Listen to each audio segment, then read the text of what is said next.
Dolores Huerta, thank you so much for joining me today. It's very exciting to be talking with you because what we're talking about today is women in leadership, especially in the Bay Area in California. And I can think of no other leader in the entire state that I would prefer to talk with than you. Thank you. Growing up as a kid in New York City, of course, I knew about the grape boycott and all the things that were happening with farm workers. And I was of the impression at that time that Cesar Chavez was the founder, the one and only founder of the UFW. And now I know for sure that it was the two of you. Well, I think that's, we might say that that's true about women's history in many aspects. People just always assume that the male is always going to be the leader. And they just don't know. They don't know.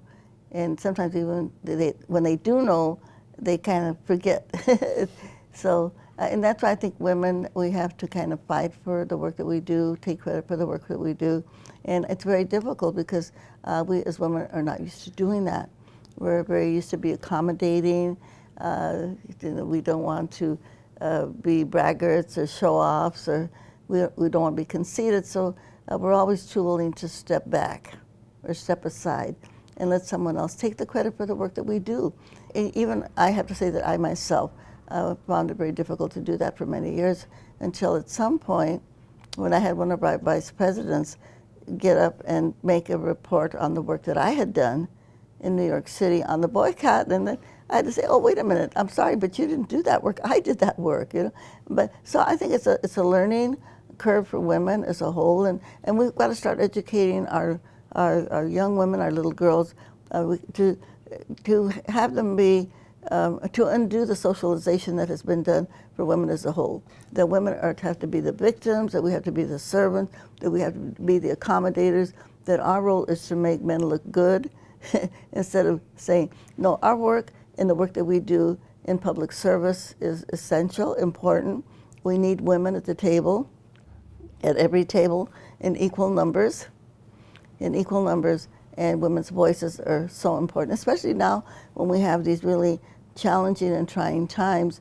When we think of the work that we need here in our society right now, we're fighting for our families, and we're fighting for our workplaces, we're fighting for our communities, and we're fighting for our planet, you know, for Mother Earth. So I think this is why I think it's easier then for women to take leadership in all of these cases. Right, and you've also taken leadership in insisting that children be given a sense of their cultures all over the Southwest and everywhere where the Chicano culture has been one that has been, sometimes the school system tries to erase that. And I know you've taken a leadership role in saying we will not erase that part of our culture. Well, yes, culture is important because it gives people a sense of identity.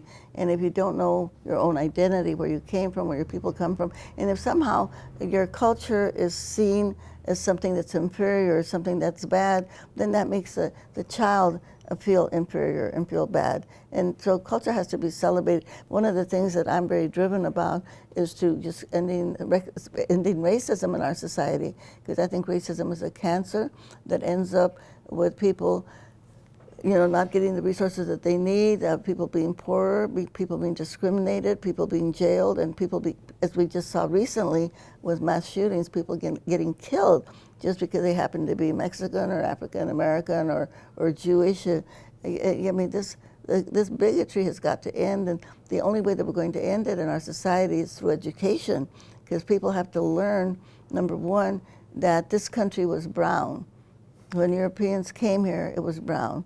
When later Europeans came here, the country was already built by African slaves and by immigrants from different countries like Mexico and Asia and India, Japan, China, the Philippines. You know, young people have to learn that in their school books.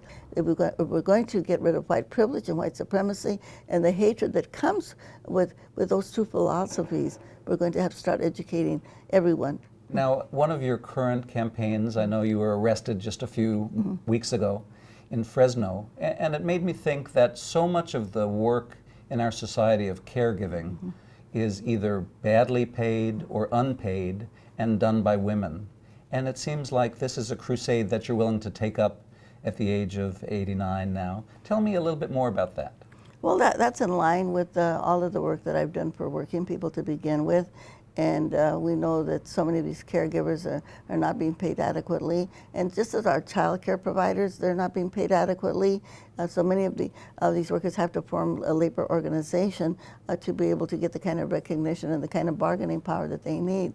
And it's kind of sad in our society that we are the richest country in the world, but we can't pay working people enough. I think as Americans, we can be more compassionate, but we have to understand and we have to have that knowledge to know where all the benefits that we enjoy, like the 8-hour day and safety standards and weekends and workers' compensation, unemployment insurance, all of these, Social Security, that there were working people, that were labor leaders that fought for these benefits. They didn't just come out of the blue. Somebody fought to make sure that we got them. Mm-hmm. All right, I want to read something that you said when President Obama gave you the Presidential Medal of Freedom.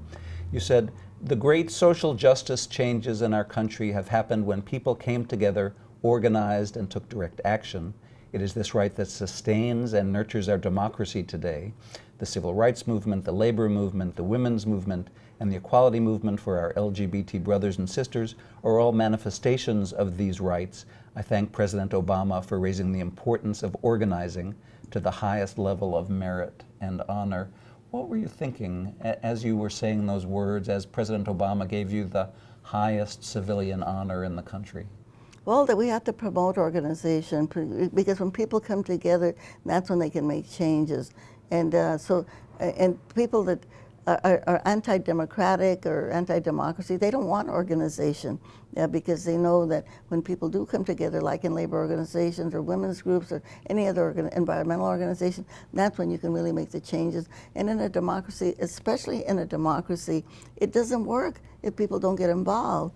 It doesn't work if people don't vote, if people don't come together to pass the types of laws that we need to protect everybody, and our disabled, our undocumented people, the poor people, seniors.